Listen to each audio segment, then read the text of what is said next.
তা আমি সেটা একটা সুবিধা করে দিয়েছি, আমাকে লিখে দিয়েছে, আমি সেটা।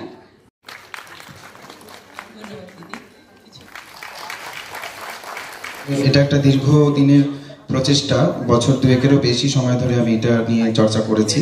এই সমস্ত গানগুলো এখন আর গাওয়া হয় না বা শোনাও যায় না, কেমন ছিল সেগুলো, শুধু স্বরলিপি আছে। যাই হোক, আপনারা দেখুন, যদি আপনাদের ভালো লাগে তাহলে সবটুকু কাজেরই সার্থকতা হবে।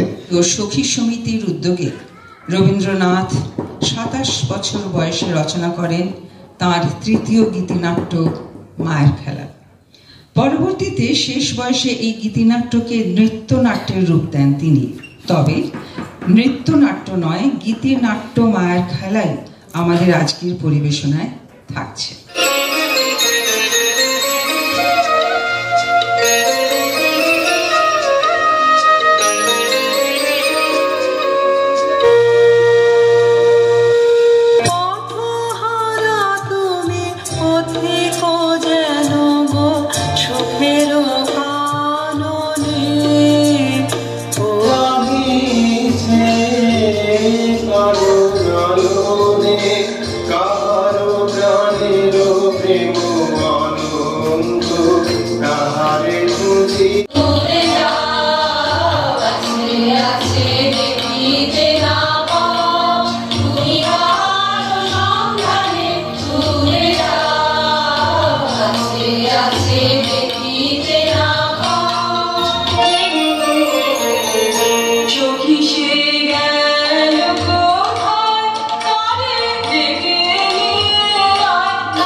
এসো হে তোমারে বারে তো দেখি ভরি